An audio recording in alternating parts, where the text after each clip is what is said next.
2019년 변호사 시험 보신 분들 수고 많으셨습니다. 어제까지였었죠? 애쓰셨습니다. 좋은 결과 있으시기를 기원하겠습니다.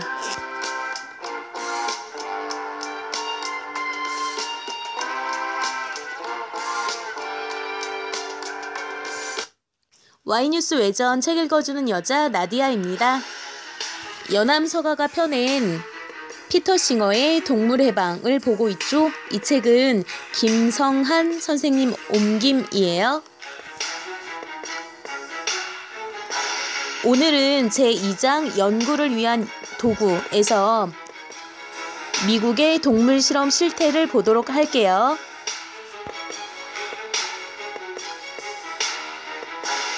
연구를 위한 도구, 당신의 세금이 연구에 활용되고 있다.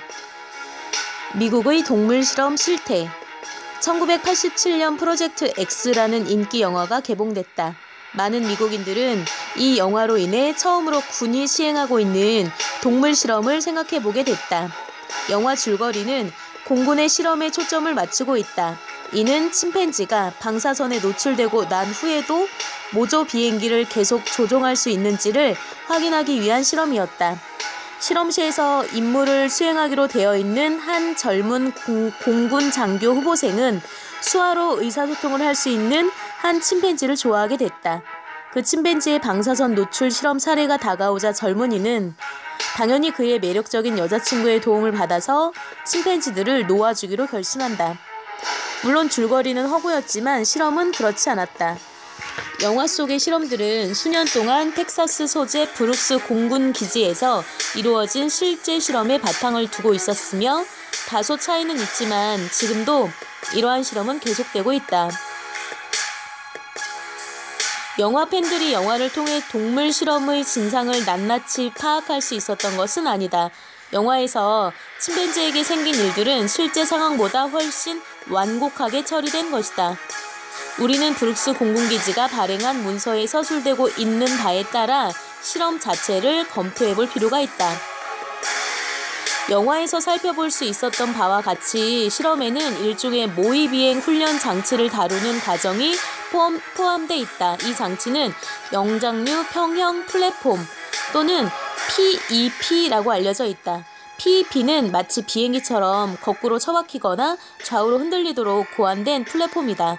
원숭이들은 플랫폼의 일부인 의자에 앉아있게 된다. 그들 앞에는 조종관이 있는데 이를 적절히 조종하면 플랫폼은 다시 수평의 위치로 되돌아가게 된다. 일단 수평을 유지할 수 있도록 훈련을 시키고 나서 실험자들은 원숭이들을 방사능과 화학전에 쓰이는 약품에 노출시키는데 이는 그러한 약품이 조종 능력에 얼마만큼 영향을 주는가를 파악하기 위함이다. 영장류 평형 플랫폼 사진은 65쪽에 실려있음.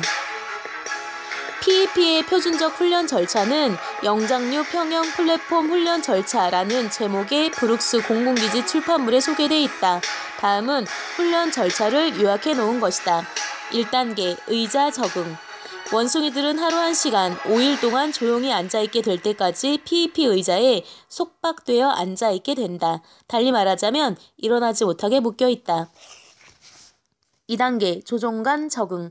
원숭이들은 PEP 의자에 속박되어 앉아있게 된다. 이윽고 의자가 앞으로 기울어지며 원숭이들에게 전기 충격이 가해진다. 원숭이들은 충격으로 의자 안쪽으로 몸을 웅크리거나 플랫폼을 물어뜯게 된다. 이러한 행동에 대해서는 조종관을 잡고 있는 실험자의 장갑 낀 손을 향하도록 방향 조정이 이루어진다. 실험자의 손을 건드리면 전기 충격이 멈추어지게 되며 이때 그날 아무것도 먹지 못한 원숭이는 검포도를 건네받는다. 이러한 과정은 개별 원숭이에게 하루 100번씩 5일에서 8일에 걸쳐 반복된다. 3단계 조종관 조작. 이번에는 PEP가 앞으로 기운 상황에서 단순히 조종관을 건드리는 것만으로는 전기 충격이 멈추지 않는다. 원숭이들은 조종관을 뒤로 당길 때까지 계속해서 전기 충격을 받게 된다. 이것이 하루 100번씩 반복된다. 4에서 6단계 조종관을 앞뒤로 밀고 당기기. 이 단계에서는 PEP가 뒤로 기울어지는데 원숭이들은 조종관을 앞으로 밀 때까지 전기 충격을 받게 된다. 이윽고 PEP가 앞으로 기울어지는데 이 상황에서 원숭이들은 또다시 조종관을 뒤로 당기는 것을 배워야 한다. 이것이 하루 100번 반복된다. 다음에는 플랫폼이 임의로 앞으로 기울었다가 뒤로 기울어지며 원숭이들은 적절한 반응을 보일 때까지 계속 전기 충격을 받게 된다. 7단계 조종관을 이용한 플랫폼 조작. 이전 단계까지는 원숭이들이 조종관을 앞뒤로 밀고 당기긴 했지만 그것이 플랫폼의 위치에 영향을 주진 않았다. 그런데 이번에는 원숭이들이 조종관을 당김으로써 플랫폼의 위치를 조정하게 된다. 이 단계에서는 자동 충격 장치가 작동하지 않는다. 전기 충격은 약 0.5초 동안 3에서 4초 간격으로 수동으로 주어진다. 이는 이전보다 느린 간격으로 주어지는 것인데 이는 적절한 행동을 취할 경우 처벌을 받지 않으며 책자에 나오는 특수 용어를 사용해서 말한다면 충격이 소멸된다는 것을 원숭이에게 확실하게 전달하기 위해 처해지는 조치다. 만약 원숭이가 목표로 한 바대로 행동하지 않으면 훈련은 6단계에서 다시 시작된다. 목표에 따라 행동할 경우 원숭이들은 이 7단계에서 훈련을 받게 되며 이러한 훈련은 플랫폼을 거의 수평으로 유지함으로써 주어지는 충격의 80%를 피할 수 있을 때까지 계속된다. 원숭이들은 3단계에서 7단계에 이르기까지 훈련시키는 데 걸리는 시간이 10일에서 12일가량이다. 2단계가 끝나면 또다시 20일 동안 훈련이 계속된다. 이 기간 동안 무작위화 장치가 사용되어 의자가 더욱 심하게 거꾸로 처박히고 좌우로 흔들리게 되는데 원숭이는 의자의 평형이 다시 유지되도록 조종관을 조작하지 못하면 계속해서 전기 충격을 받아야 한다. 수천 번의 전기 충격이 주어지는 이 모든 훈련 과정은 실제 실험의 예비 단계에 불과하다. 일단 원숭이들이 대부분의 경우에 플랫폼의 평형을 적절히 유지할 수 있게 되면 다음 단계로 그들은 치명적이거나 거의 치사량에 가까운 방사능 물질에 노출되거나 화학전에 쓰이는 약품에 노출되게 된다. 이는 원숭이들이 플랫폼 비행을 얼마만큼 지속할 수 있는지를 조사하기 위한 것이다. 이러한 방식으로 원숭이들은 치명적인 방사능으로 인한 역겨움과 구토를 겪으면서도 플랫폼의 평형을 유지하도록 강요당하며 평형을 유지하지 못했을 경우엔 계속 전기 충격을 받게 된다. 다음은 미국 공군 항공 우주의 학교가 1987년 10월에 발행한 보고서 이는 프로젝트 X가 상영되고 난 후의 것이다 에서 가져온 한 가지 사례다. 보고서에는 소만에 노출되고 난 후에 영장류 평형 수행, 매일 소량의 소만에 반복적으로 노출되었을 때 받게 되는 영향이라는 제목이 붙어있다. 소만은 신경가스의 일종으로 화학병기 약제이며 제1차 세계대전 당시 병사들에게 엄청난 고통을 안겨준 가스다. 다행스럽게도 그 이후 이 약품이 전쟁에 사용된 경우는 거의 없었다. 보고서는 동일 연구팀이 작성했던 소만에 급속하게 노출되었을 경우 영장류가 플랫폼의 평형을 유지하는 데 미치는 효과를 다루고 있는 다수의 선행 보고서들을 언급하면서 시작된다. 하지만 이 특별한 연구는 사실상 여러 날 동안 저용량을 투약했을 경우에 나타날 수 있는 효과에 관한 것이었다.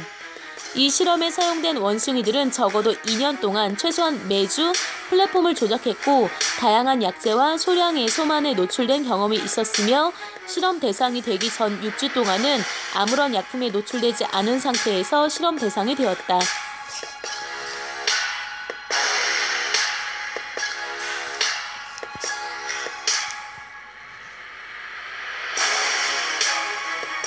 실험자들은 어느 정도의 소만의 양이 원숭이의 플랫폼 작동 능력을 저하시키는지를 계산했다. 물론 계산을 하는 동안 원숭이들은 플랫폼의 평형을 유지하지 못했다는 이유로 전기 충격을 계속 받았어야 했다.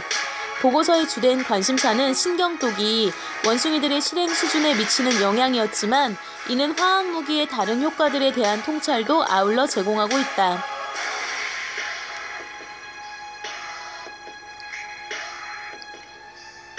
실험 대상이 된 원숭이는 마지막으로 소만에 노출된 다음 날 협조, 운동, 실조, 쇠약, 의지, 진전 등을 포함한 신경 증상을 나타내면서 임무 수행 능력을 완전히 상실했다. 이러한 증상은 며칠 동안 계속됐으며 그동안 원숭이는 PEP 과제 수행이 불가능했다.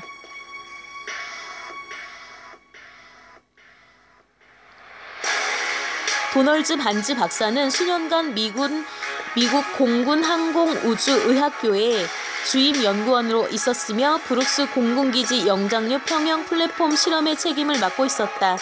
반즈는 자신이 직책을 맡았던 몇 회 동안 대략 1000마리의 훈련된 원숭이를 방사선에 노출시켰을 것이라고 추산했다. 이어서 그는 다음과 같이 쓰고 있다.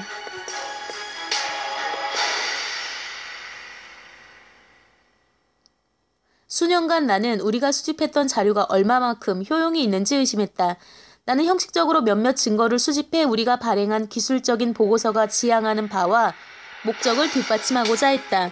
하지만 이제 나는 우리의 작업이 미 공군에 실질적으로 기여하는 것이며 그리하여 자유세계의 방어에 이바지하고 있음을 지휘자들이 보증해 주길 간절히 바랐음을 인정하지 않을 수 없다.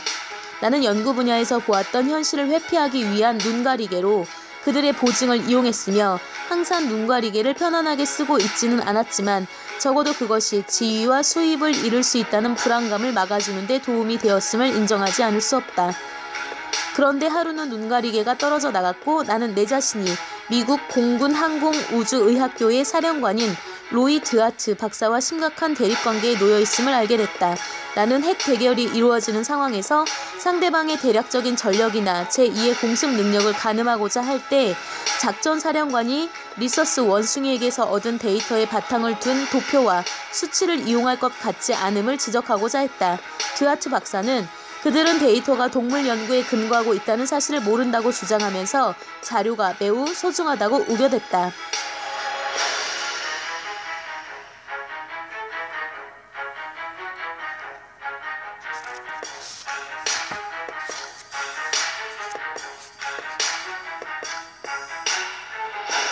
반즈는 사퇴했으며 이후 그는 동물 실험에 강력하게 반대하는 사람이 되었다.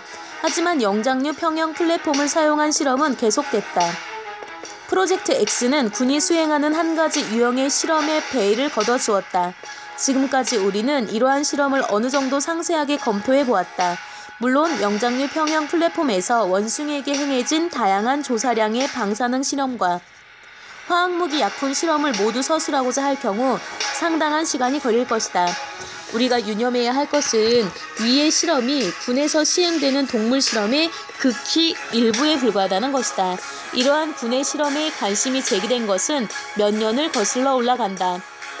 1973년 7월 위스콘신의 레스 에스핀 하원 의원은 한 이름 없는 신문에 난 광고를 보고 미 공군이 200마리의 비글 강아지를 구입하여 정상적으로 짖지 못하도록 성대를 묶고 그러한 상태에서 강아지들을 독가스 실험에 사용할 계획을 세우고 있음을 알게 되었다. 얼마 지나지 않아 육군 또한 비글, 이번에는 400마리를 유사한 실험에 쓰고자 했다는 사실이 알려지게 되었다. SP는 생체 해부 반대 단체들의 지원을 등에 업고 강력하게 항의하기 시작했다. 전국 주요 일간지에 비난 광고가 게재됐으며 분개한 대중들의 편지가 쇄도했다.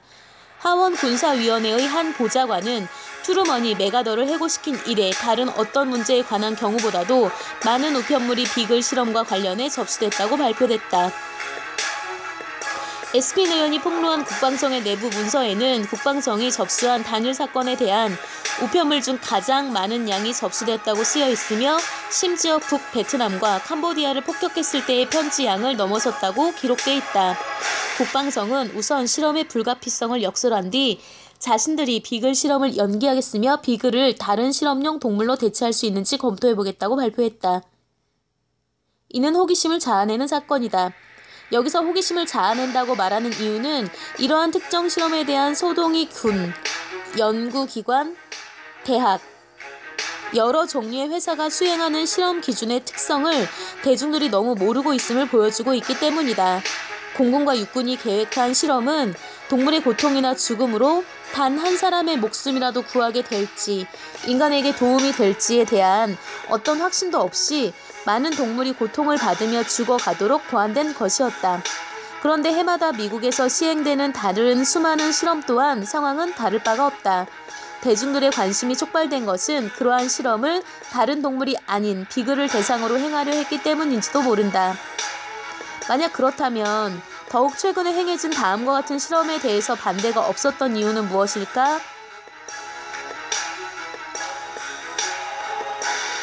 메릴랜드주 프레더릭에 있는 포트 데트릭 미군 생체의학 연구개발 실험실의 지시에 따라 연구원들은 60마리의 비글에게 다양한 함량의 폭약 TNT를 먹였다. 개들은 6개월 동안 매일 캡슐에 든 TNT를 먹었다. 그들에게서는 탈수증, 쇠약증, 빈혈, 황달, 저체온, 변색된 소변과 대변, 설사, 식욕 감퇴와 체중 감소, 간, 콩팥, 비장의 확장 등의 증상이 관찰되었으며 비글은 동작을 제대로 취하지 못하게 되었다.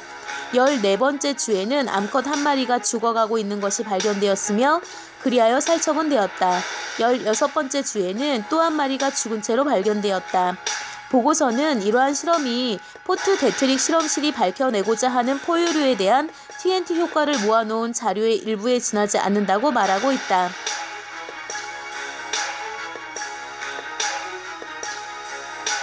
이 연구에서는 심지어 초소량을 먹었을 때에도 부작용이 관찰됐는데 이 때문에 TNT의 무작용 용량의 기준을 확립하는 데 실패했다. 이와 같은 이유로 보고서는 TNT가 비글에게 미치는 영향에 대한 추가적인 연구가 필요하다는 말로 끝을 맺고 있다. 어떤 경우에도 오직 개에 대해서만 관심을 갖는 것은 잘못이다. 사람들이 개에 대해 관심을 갖는 이유는 일반적으로 그들과 친하게 지낼 기회가 많기 때문이다. 하지만 다른 동물들 또한 개와 유사한 고통을 느낄 수 있다. 예를 들어 쥐에게 연민을 느끼는 사람들은 거의 없지만 쥐는 지능을 갖춘 동물로 고통을 느낄 수 있으며 그들에게 행해지는 무수한 괴로운 실험들로 고통을 받게 된다는 것은 의심의 여지가 없다. 군이 개의 실험을 중지하고 그 대신 쥐를 대상으로 실험을 한다고 해서 관심을 덜 가져선 안 된다. 가장 악질적인 일부 군사 실험이 메릴랜드의 베데스다에 있는 AFRRI 군 방사선 생물학 연구소로 알려져 있는 곳에서 시행되고 있다. 거기에서는 실험자들이 영장류 평형 플랫폼을 사용하는 대신 동물들을 의자에 묶어놓고 방사선에 노출시키거나 레버를 누르도록 훈련시키며 방사선이 그들의 임무 수행에 어떤 효과를 발휘하는가를 관찰한다. 또한 실험자들은 활동 바퀴 위에서 달리도록 원숭이들을 훈련시킨다. 활동 바퀴란 일종의 원통 모양의 수레바퀴를 말하는데 원숭이들은 바퀴의 움직이는 속도를 시속 1.609km 이상으로 유지하지 못하면 전기 충격을 받게 된다. 영장류 활동 바퀴를 사용한 한 실험에서 AFRRI 행태과학부의 캐럴 프란츠는 9주 동안 39마리의 원숭이들을 하루 2시간에 걸쳐 훈련시켰으며 6시간 동안 번갈아가며 일과 휴식을 취할 수 있게 될 때까지 계속해서 원숭이들을 훈련시켰다. 이어서 원숭이들은 다양한 함량의 방사선에 노출되었다.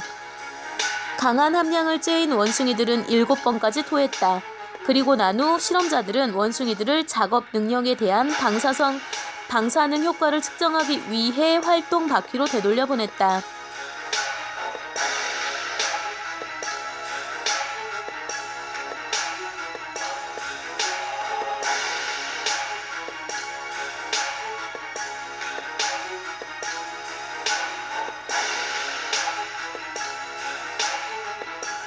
그곳에서 원숭이가 1분 동안 활동 바퀴를 움직이려 하지 않을 경우 실험자들은 전기 충격의 강도를 100메가암페어까지 올렸다. 이는 지나치게 높게 책정해 놓은 미국 동물 실험 기준에 비추어 보더라도 매우 강한 충격이다. 이는 분명 매우 큰 고통을 야기한다. 어떤 원숭이들은 활동 바퀴 위에 있는 동안에도 계속 토한다. 프란츠는 다양한 함량의 방사선이 임무 수행에 주는 영향에 대해 보고하고 있다. 보고서는 방사선을 쪼인 원숭이들이 하루 반에서 닷새 사이에 사망했음을 보여주고 있기도 하다.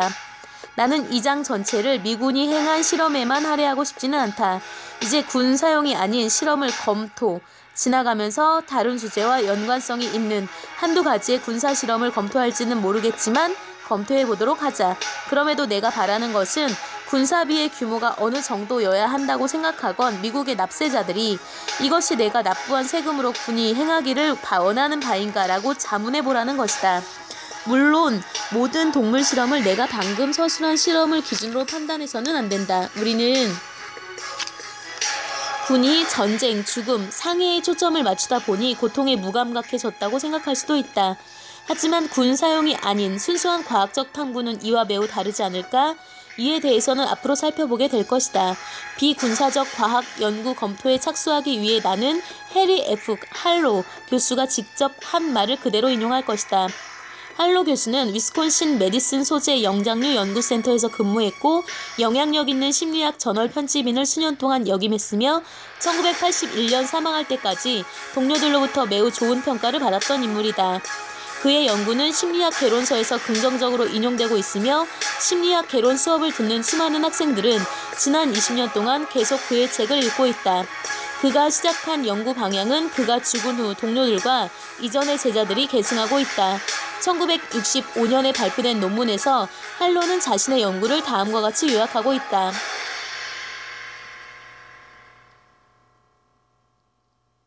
지난 10년 동안 우리는 원숭이가 태어나자마자 창살에 가두어 놓고 사육하면서 국지적인 사회적 격리의 영향을 연구해왔다. 이들 원숭이들은 모성을 철저하게 박탈당했고 이로 인해 고통을 받았다. 최근 우리는 일련의 완전한 사회적 격리의 영향에 대한 연구를 시작했다. 이를 위해 우리는 원숭이를 생후 몇 시간에서 3개월, 6개월, 12개월에 이르기까지 스테인리스 강으로 만들어진 방에서 사육하는 방법을 활용하고 있다. 이러한 장치 내에서 원숭이는 일정 기간 다른 동물이나 인간 또는 유인원과 일체 접촉이 이루어지지 않았다.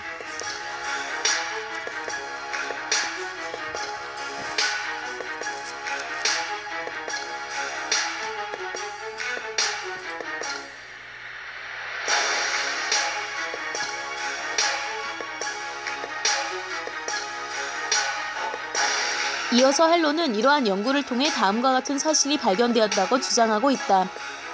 이러한 원숭이들은 태어나자마자 매우 가혹하면서도 지속적인 격리를 경험함으로써 주요한 사회적 반응이 두려움이라는 사회적 정서적 상태에 빠지게 된다. 또 다른 논문에서 할로와 스테판 수오미는 자신들이 별다른 효과가 없는 듯한 기술을 이용해 어떻게 어린 원숭이에게 정신병을 일으키고자 했는가를 서술하고 있다. 수오미는 과거에 할로의 제자였고 그 당시에는 공동 연구자로 있었다. 그때 정신병리학자 존 볼비가 그들을 방문했다. 할로에 따르면 볼비는 자신들의 고충을 듣고 난 뒤 위스콘신 실험실을 둘러보았다. 원숭이들이 철조망 우리에 따로 수용되어 있는 모습을 살펴본 후 그는 원숭이에게 정신병을 일으키기 위해 굳이 노력할 필요가 있겠습니까? 이미 당신들은 정신병에 걸린 원숭이들을 이 세상 어느 것보다도 많이 연구소에 두고 있지 않습니까? 라고 되물었다. 우연이지만 볼비는 모성 박탈이 초래하는 결과를 주도적으로 연구하는 사람이었다. 하지만 그의 조사는 아이들, 다시 말해 대체로 전쟁고와 난민촌 아이들, 시설에 수용되어 있는 아이들을 대상으로 이루어졌다. 할로가 인간 아닌 영장류에 대한 연구를 시작하기도 전인 1951년 볼비는 이미 다음과 같이 결론을 내리고 있다.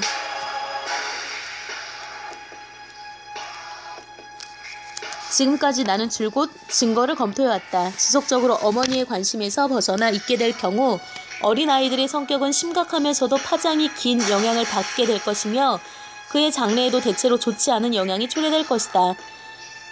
이제 이에 대해서는 의심의 여지가 없는 증거를 갖게 되었다고 말하고 싶다.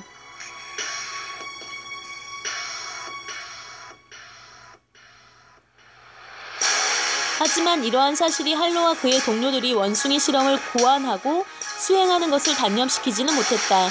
볼비의 방문을 언급하고 있는 동일한 논문에서 할로와 수오미는 어떻게 새끼 원숭이에게 우울증을 유발하는가 하는 기가 막힌 생각을 하게 되었는가를 서술하고 있다. 그 방법은 괴물로 변신하는 천으로 만든 대리모에 바짝 달라붙게 하는 것이었다.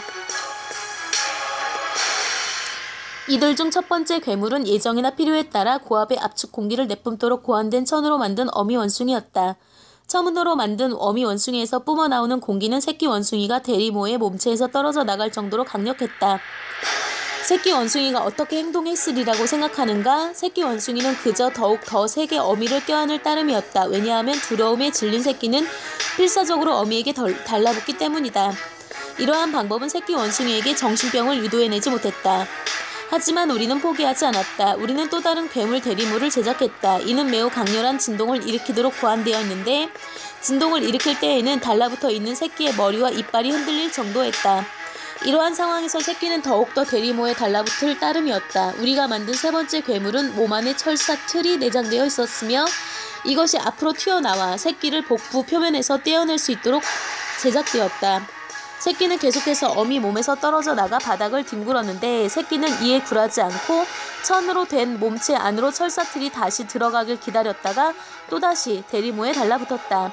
마지막으로 우리는 호저형 어미를 만들어냈다. 이 어미는 명령에 따라 복부면 전체에서 날카로운 송곳못이 튀어나오도록 제작되었다. 새끼들은 이와 같은 뚜렷한 거부 행동으로 인해 낙담했겠지만 그래도 못이 원래 위치로 돌아갈 때까지 기다렸다가 어미에게 돌아가 안겼다.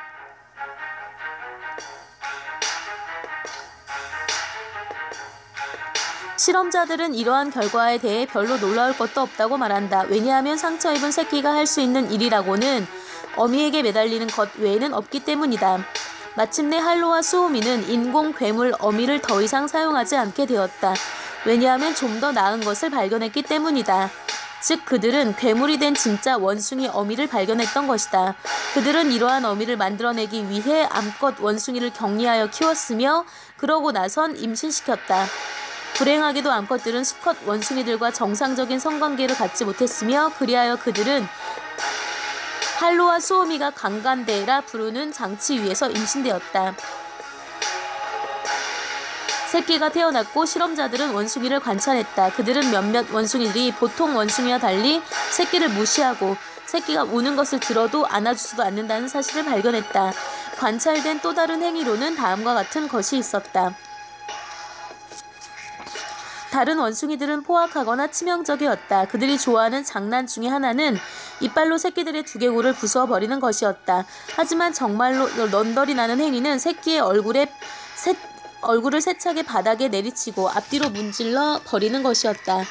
1972년의 논문을 살펴보면 할로와 수오미는 인간의 우울은 자포자기라는 우물에 빠진 무력함과 절망으로 규정되어 왔다고 말하고 있다.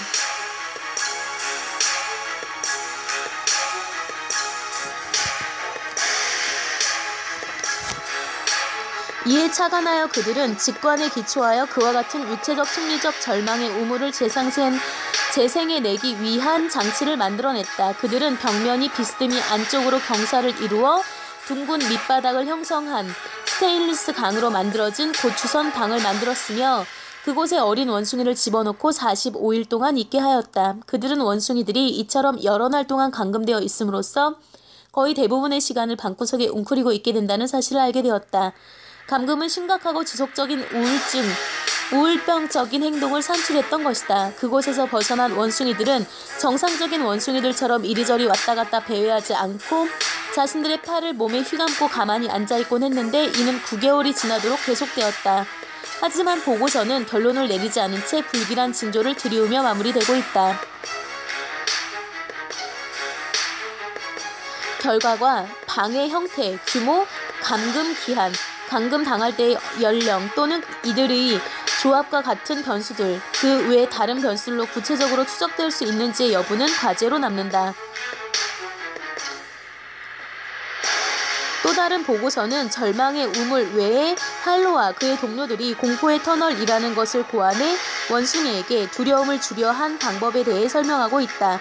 그리고 이와는 다른 보고서에서 할로는 어떻게 리서스 원숭이에게 심리적 죽음을 유발할 수 있었는지에 대해 서술하고 있다. 그는 원숭이들에게 테리천으로 만들어진 대리모를 제공했는데 이는 정상적인 경우에는 37.2도의 온도를 유지하다가 거부의 모습을 보여주려 할 때에는 1.67도로 급강하하도록 만들어져 있었다. 할로는 이제 이 세상 사람이 아니다. 하지만 그의 학생과 추종자들은 미국 전역에 두루 퍼져 있으며 비슷한 맥락의 실험을 계속 수행하고 있다. 할로의 제자인 메이슨의 지도하에 존 P. 캐피타니는 데이비스의 캘리포니아 대학에 있는 캘리포니아 영장류 연구센터에서 박탈 실험을 수행했다. 이 실험에서 캐피타니오는 개가 양육한 리서스 원숭이의 사회적 행동을 플라스틱 말이 양육한 원숭이와 비교해 보았다. 그는 사회적 행동이라는 측면에서 보았을 때 양쪽 원숭이들이 분명 정상적이지 못했지만 대처 능력이라는 측면을 고려해 볼 때 개가 사육한 원숭이들이 플라스틱 장난감 말이 사육한 원숭이들의 대처 능력을 크게 앞섰다고 결론 내리고 있다.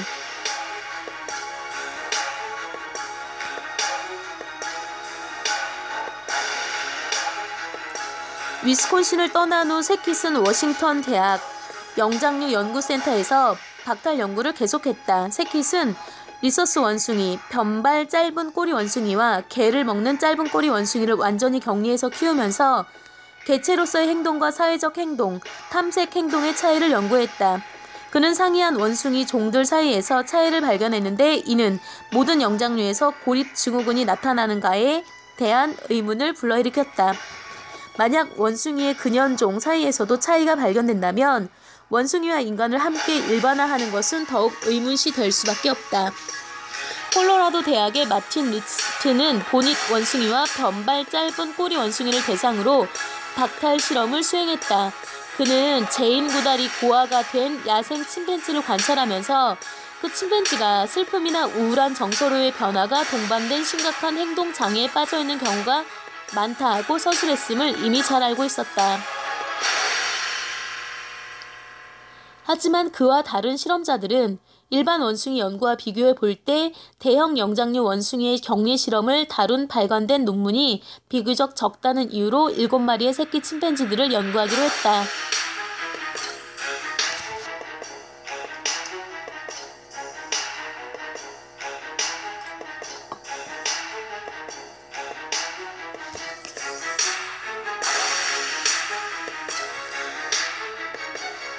그 침팬지들은 태어나자마자 어미로부터 격리되어 동물 사육장에서 양육되었다. 그곳에서 7개월에서 10개월을 보낸 후 일부 새끼 침팬지들은 5일 동안 독방에 갇혀 지냈다. 혼자가 된 새끼는 소리를 지르고 몸을 흔들어 댔으며 벽에 몸을 부딪혔다. 리츠는 새끼 원숭이들이 혼자가 될 경우 행동 변화가 뚜렷이 나타난다고 결론을 내렸다. 그리고 이미 짐작했겠지만 더 많은 연구가 필요하다는 말은 빼놓지 않고 있다. 대략 30여 년 전 할로가 박탈 실험을 시작한 이래 미국에서만 250건 이상의 그와 같은 실험이 시행되었다. 이러한 실험을 하는 사람들은 7,000마리가 넘는 동물들을 동원하여 정신적인 고통과 절망, 불안, 심리적 황폐화를 초래하고 결국 죽음에 이르게 했다. 지금까지 일부 인용문이 보여주고 있는 바와 같이 오늘날 연구는 자생력을 갖게 되었다. 리트와 그의 동료들은 침팬지를 실험 대상으로 삼았는데 그 이유는 대형 유인원들에 대해서는 다른 원숭이들보다 실험이 상대적으로 적게 이루어졌기 때문이었다. 그들은 모성 박탈 실험을 해야 하는가라는 기본적인 의문에 답할 필요조차 전혀 느끼지 못했다. 심지어 그들은 인류에게 이익을 주고자 한다는 주장을 자신들의 실험을 정당화하기 위한 수단으로 내세우지도 않았다. 이미 고아가 된 야생 침팬지들에 대한 폭넓은 관찰이 익히 알려져 있다는 사실은 전혀 고려해 봐야 할 문제가 아니었다. 그들의 태도는 단순했다. 다시 말해 그들의 태도는 그것은 한 종의 동물을 대상으로 한 실험이었지 다른 동물을 대상으로 한 것은 아니었다. 그러니까 그들을 대상으로 실험을 해보자라는 것이었다.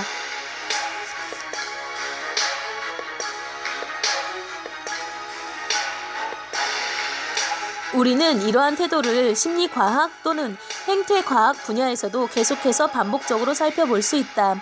관련된 이야기들 중에서 가장 놀라운 것은 납세자들이 이러한 연구를 위해 모든 비용, 자그마치 5,800만 달러가 모성 박탈 연구에만 쓰이고 있다는 그런 비용을 댔다는 사실이다. 이러한 측면에서 보자면 비군사적 동물 실험과 군사적 목적의 실험은 별다른 차이가 없다. 오늘날 전 세계적으로 자행되고 있는 인간 아닌 동물 실험은 종차별주의가 어떤 결과를 초래했는지를 잘 보여주고 있다. 인간 혹은 다른 동물들의 중요한 이익을 증진시킬 가망이 조금도 없는 수많은 실험으로 가혹한 고통이 야기되고 있다. 이와 같은 실험은 다른 상황과 동떨어져서 행해지고 있는 것이 아니다. 즉 실험은 주요 산업의 일부로 행해지고 있는 것이다. 실험자들이 동물을 대상으로 시행하는 과학 실험의 횟수를 보고해야 하는 영국 정부의 공식 집계에 따르면 1988년 한 해 동안 동물에게 시행된 과학 실험이 350만 번이나 되었다. 미국에서는 영국과 비교할 만큼 정확성을 지닌 통계 자료가 없다. 동물복리법이 시행되고 있는 미국에서는 농무부 장관이 등록된 시설의 수와 더불어 그 시설이 사용하는 동물의 숫자가 기재된 보고서를 발행하고 있지만 이는 여러 가지로 미흡한 점이 많다. 이 보고서는 실험에 사용되는 쥐, 생쥐, 새, 파충류, 개구리 또는 가축들이 포함되어 있지 않다. 또한 보고서에는 중등학교에서 사용되는 동물도 제외되고 있다. 또한 여기에는 동물을 주, 경계로 넘어 수송하지 않는 연구시설이 수행하는 실험이 포함되지 않으며 연방정부의 승인을 얻은 연구시설 혹은 연방정부와 계약을 맺은 연구시설이 행한 실험도 포함되지 않는다.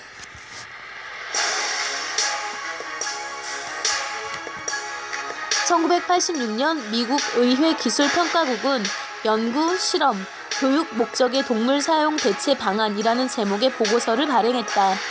OTA 연구원들은 미국에서의 실험에 사용되는 동물의 숫자를 파악하고자 했고 검토 결과 미국에서 사용되는 동물의 숫자가 매년 1천만에서 1억 마리 사이로 추산된다고 보고하고 있다. 이들은 이와 같은 추산이 믿을만하지 못하지만 그래도 최소 1,700만에서 2,200만은 될 것이라고 결론 내렸다. 그런데 이것은 지나칠 정도로 보수적인 추산이다.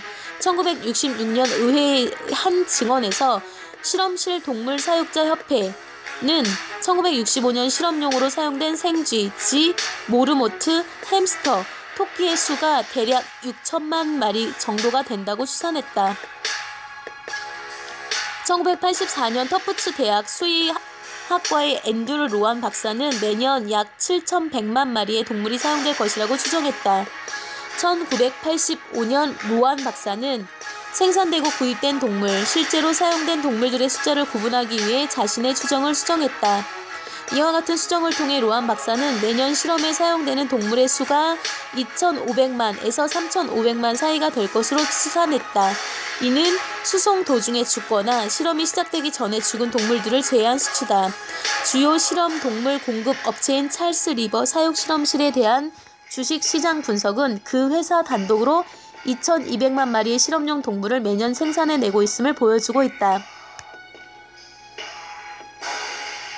농무부가 발행한 1988년 보고서에는 14만 471마리의 개, 4만 2,271마리의 고양이, 5만 1,641마리의 원숭이, 43만 1,457마리의 모르모트, 33만 1,945마리의 햄스터, 45만 9,254마리의 토끼, 17만 8,249마리의 야생동물, 합계 163만 5,288마리가 실험에 사용되고 있다고 적혀있다. 이 보고서에는 쥐, 생쥐가 포함되지 않았으며 기껏해야 사용된 동물 총수의 약 10%만이 포함되고 있다는 점을 상기하라. 농무부가 보고한 바에 따르면 160만여 마리의 실험용 동물들 중에서 9만 마리가 넘는 동물들이 엄청난 고통이나 아픔을 경험한 것으로 나타나 있다.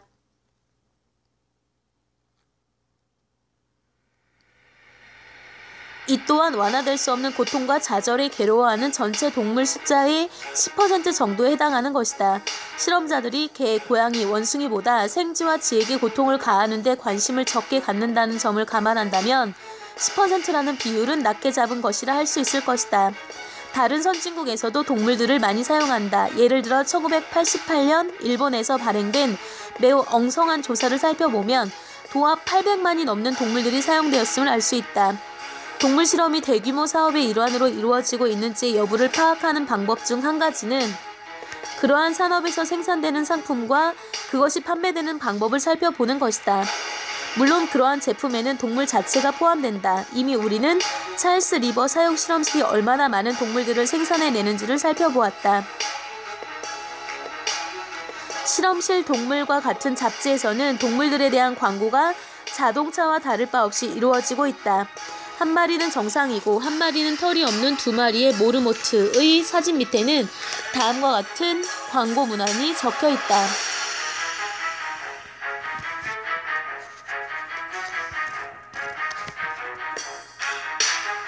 이제 여러분들에게 모르모트 선택권이 있습니다. 여러분들은 털이 제대로 난 표준 모델을 선택하실 수 있습니다. 이를 원하지 않으신다면 우리의 1988년형 털없는 벌거숭이 모르모트를 신속하고도 능률적으로 결과를 도출하기 위해 선택해 보십시오. 저희가 내놓은 정서적으로 안정된 털 없는 모르모트는 여러 해 동안의 개량 결과입니다. 여러분들은 이들을 발모제에 관한 피부과학 연구에 사용할 수 있습니다. 또한 피부의 민감성, 피부 치료, 자외선 연구 외에 여러 곳에도 사용할 수 있습니다.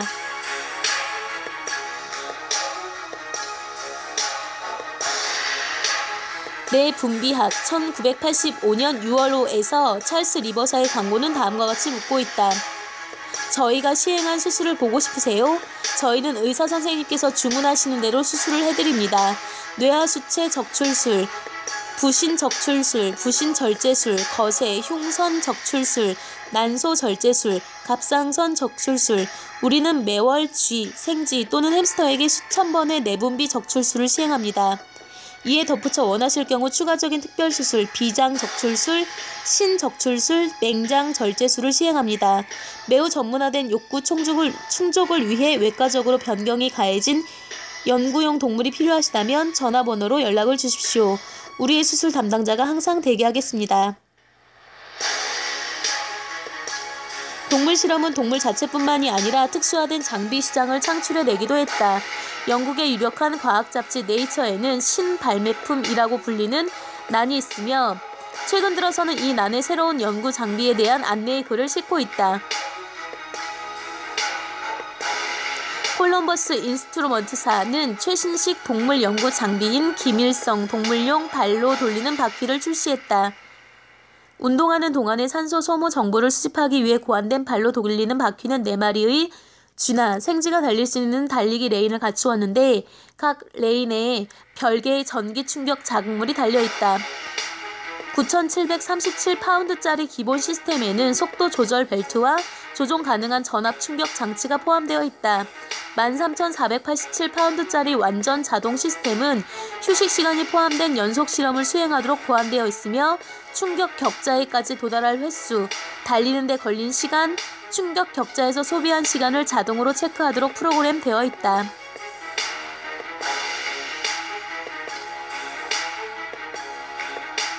콜럼버스 인스트루먼트사는 이 외에도 많은 독창적인 장치를 제작해냈다. 그들은 잡지 실험실 동물에 다음과 같은 광고를 게재하고 있다. 콜럼버스 인스트루먼트사에서 개발한 경련 계량기는 동물들의 경련을 객관적으로, 수량적으로 측정하는 기구다. 감응 정밀 플랫폼 로드 전지는 경련의 수직 성분을 이에 비례하는 전기 신호로 전환시킨다. 사용자는 동물의 행동을 관찰하고 있어야 하며 경련이 감지되었을 경우 누름 단추 스위치를 통해 계량기를 작동시켜야 한다. 실험을 끝내면 경련의 세기와 시간의 합계를 얻을 수 있게 된다.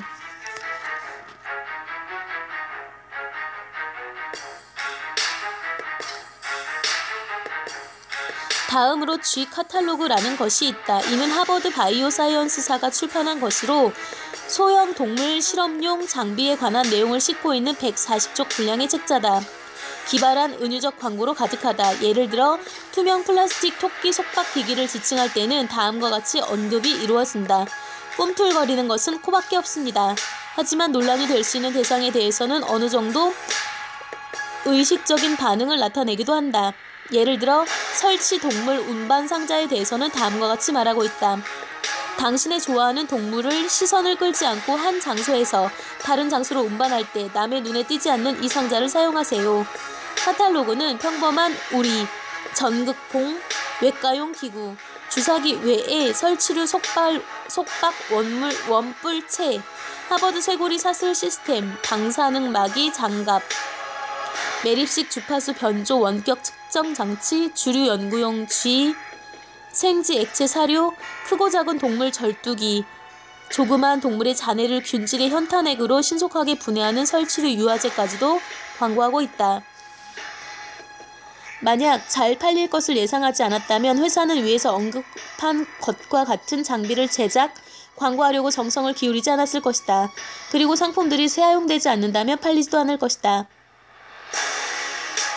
수없이 시행된 실험들 중에서 중요한 의학 연구에 이바지한 것으로 간주될 수 있는 실험은 극히 일부에 지나지 않을 것이다. 수많은 동물들이 대학의 임학과, 심리학과 등에서 사용되고 있으며 그보다 많은 동물들이 상업적인 목적, 화장품, 샴푸, 식용색소, 그 외 하찮은 품목들의 실험에 이용되고 있다. 이 모든 일이 일어날 수 있는 것은 우리 종 구성원이 아닌 생물의 고통을 심각하게 여기지 않는 우리의 편견 때문이다. 일반적으로 동물 실험 옹호자들은 동물들이 고통받는다는 사실을 부정하지 않는다.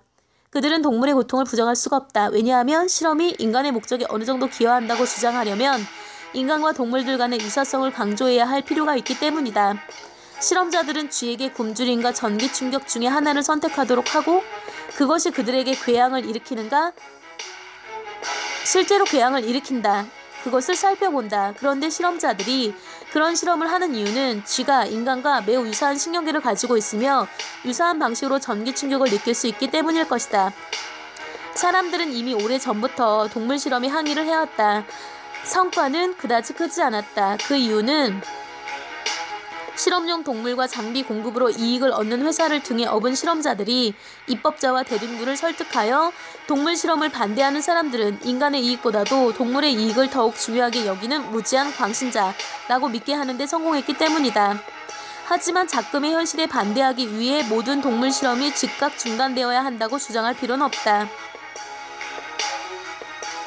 우리는 직접적이면서 긴급한 목적에 필요하지 않은 실험을 즉각 중단해야 한다고 주장하기만 하면 된다. 여타 연구 분야에서는 가능한 한 언제이건 동물 실험을 대체할 방법을 찾아야 할 것이라고 말하기만 하면 된다. 얼핏 보았을 때 별로 커 보이지 않는 이러한 변화는 중요한 의미를 담고 있다. 그 이유를 파악하기 위해서는 지금 시행되고 있는 실험, 그리고 지난 100년 동안 시행돼 왔던 실험에 대해 더 많이 알 필요가 있다. 그때에야 비로소 오직 중요한 목적을 위해서만 동물 실험이 행해지고 있다는 현 상황을 두둔하는 사람들의 주장을 적절히 평가할 수 있게 될 것이다.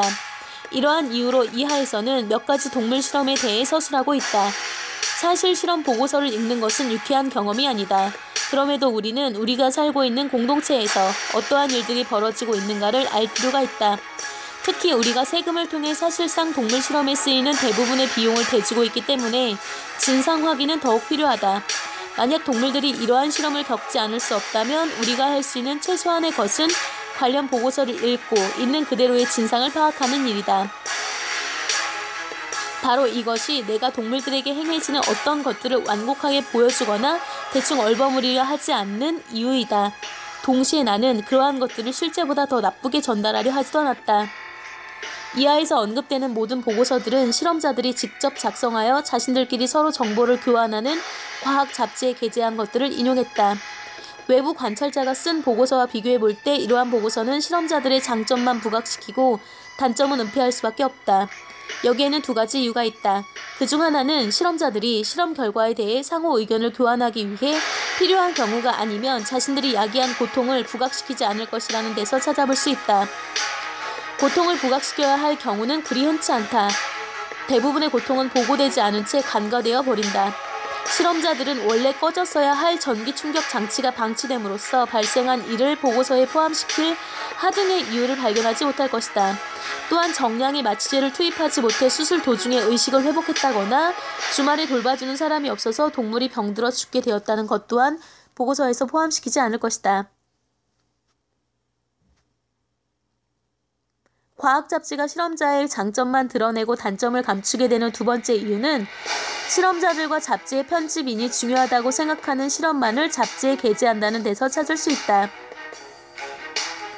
영국 정부위원회는 동물 실험 중 대략 4분의 1 정도만이 인쇄 매체를 통해 알려진다는 사실을 발견했다. 영국에 비해 미국에서 발행되는 실험 보고서의 비율이 이보다 더 높으리라고 생각할 아무런 이유가 없다. 실제로 별다른 능력이 없는 연구자가 있는 이류 학교의 비율이 영국보다 미국 쪽이 훨씬 높다. 의미 있는 결과를 산출하는 실험의 비율은 영국에 비해 더 낮을 가능성이 높다. 결론적으로 이하의 내용을 읽으면서 독자들은 그것들이 실험자에게 유리한 출처에서 가져온 것임을 유념해주기 바란다. 설령 실험이 초래한 고통을 정당화할 만큼 중요하게 보이지 않더라도 그러한 실험은 적어도 편집인들이 발간할 가치가 있다고 생각한 것들임을 기억해주기 바란다. 마지막으로 한 가지 더 유의할 것이 있다. 잡지에 게재되는 보고서는 항상 실험자의 이름으로 실린다. 나는 그 이름들을 그대로 사용했다. 그 이유는 실험자들을 익명이라는 덮개로 보호할 이유가 별로 없다고 생각하기 때문이다. 그럼에도 거론된 사람들을 특별히 사악하거나 잔인한 사람이라 생각해서는 안 된다. 그들은 그저 훈련받은 대로 실험을 했을 따름이며 수많은 동료들이 행하는 바를 그대로 답습하고 있을 따름이다.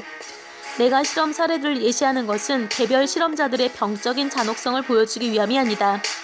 이를 예시하는 이유는 종차별주의적 사고방식을 보여주기 위해서이다. 실험자들은 이러한 사고방식을 갖추고 있음으로써 동물의 이익을 심각하게 고려해보지 않은 채 실험을 수행할 수 있는 것이다.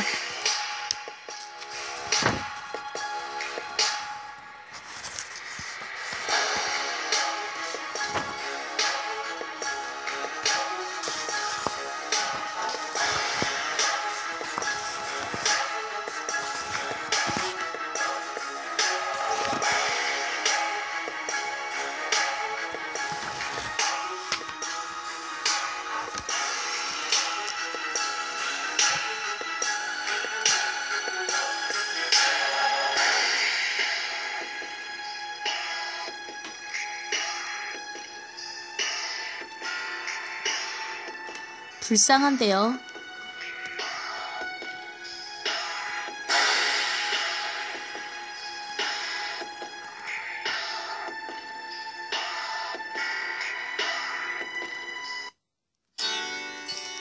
Y뉴스 외전 오늘의 희망 메시지는요.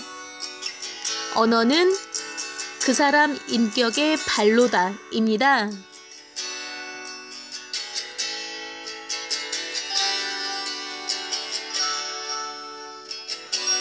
생각을 하면 말을 하게 되고 말을 하면 행동하게 되고 그것이 습관이 되고 인격이 되고 인격이 운명이 된다고 하죠.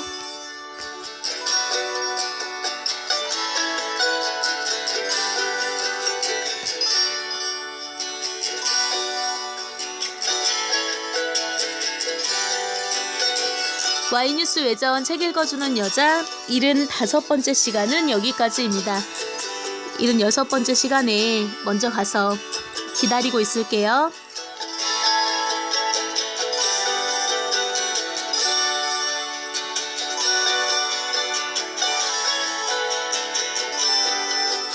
기억하세요. 여러분은 아주 특별합니다.